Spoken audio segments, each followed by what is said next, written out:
Tudingan SBY soal desain dua capres di 2024, siapa yang curangi pemilu? Ketua Majelis Tinggi Partai Demokrat Susilo Bambang Yudhoyono, SBY, menduga ada upaya mengarahkan pemilihan presiden, Pilpres, 2024 hanya diikuti dua pasangan calon tertentu.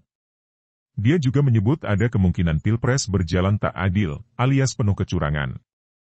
Atas dasar itu, SBY berencana turun gunung. Konon akan diatur dalam pemilihan presiden nanti yang hanya diinginkan oleh mereka dua pasangan capres dan cawapres saja yang dikehendaki oleh mereka, ungkap SBY beberapa waktu lalu. Peneliti senior Network for Democracy and Electoral Integrity, NetGrid, Hadar Nafis Gumai memahami pernyataan SBY. Ia beranggapan tudingan SBY bisa saja memungkinkan terjadi. Hadar mengatakan bahwa rekayasa pencalonan bisa dilakukan oleh para elit partai politik dalam mengusung pasangan calon. Ia kemudian menyinggung pernyataan salah satu elit partai yang menyatakan bahwa Pilpres 2024 cukup diikuti dua paslon. Hadar tak bicara lugas soal sosok elit partai tersebut. Namun, jika ditarik ke belakang, Sekjen PDI Perjuangan Hasto Kristiano pernah mengemukakan ide bahwa jumlah pasangan calon presiden dan wakil presiden idealnya hanya dua di Pilpres 2024 mendatang. Hal tersebut dikatakan Hasto pada akhir Agustus 2022. Menurut Hasto hal ini untuk memastikan Pilpres bisa selesai dalam satu putaran. Rekayasa pencalonan dilakukan oleh para elit parpol dalam proses mengusung paslon.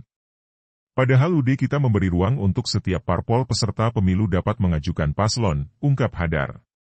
Dalam dua pemilu terakhir, tahun 2014 dan 2019 sebetulnya Pilpres juga hanya diikuti dua pasangan calon. Namun, saat itu tak ada yang mempermasalahkan atau menuding bahwa Pilpres tersebut direkayasa. Sementara, pada kasus kali ini, Hadar menilai bahwa tudingan itu mengemuka karena persaingan politik pencalonan Pilpres semakin ketat. Mungkin persaingan politik pencalonan Pilpres semakin ketat dan ada parpol besar yang tidak yakin dengan calonnya atau tidak punya calon yang punya elektabilitas menjanjikan, jelas dia. Anggota Dewan Pembina Perkumpulan untuk Pemilu dan Demokrasi, Perludem, Titi Anggraini menilai bahwa Pilpres diikuti dua paslon sebetulnya bukan hal baru di Indonesia. Menurut Titi hal ini merupakan konsekuensi dari aturan ambang batas pencalonan presiden atau presidential threshold sebesar 20 hingga 25%. Hal itu konsekuensi dari sulitnya untuk mengusung paslon karena adanya ketentuan ambang batas pencalonan presiden yang mewajibkan parpol dan gabungan parpol untuk memiliki minimal 20% kursi DPR atau 25% suara sah pemilu DPR terakhir sebagai persyaratan untuk mengusung calon, kata Titi saat dihubungi. Menurut dia hal itu akhirnya memaksa parpol untuk mau tidak mau bergabung dengan parpol lain untuk bisa mengusung paslon pada kontestasi Pilpres. Ia menekankan justru keberadaan ambang batas pencalonan presiden itu yang tidak demokratis.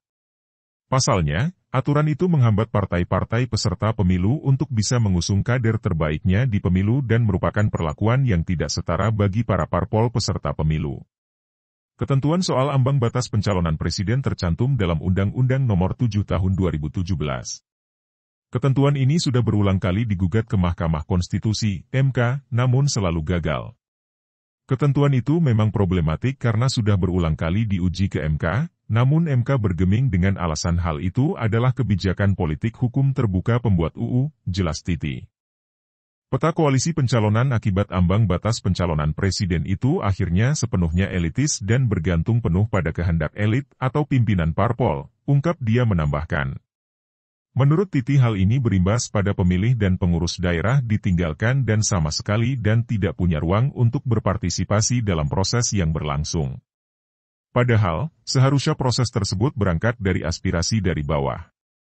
Hal itu jadi tidak memungkinkan dilakukan, karena partai tersandera aturan ambang batas pencalonan, di mana kalau parpol punya kader terbaik internalnya, hal itu sulit direalisasikan kalau parpol tidak memenuhi persyaratan ambang batas, jelas dia.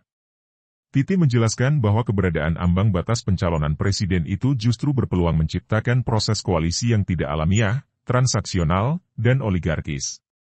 Oleh karena itu sudah seharusnya ambang batas pencalonan presiden dihapuskan.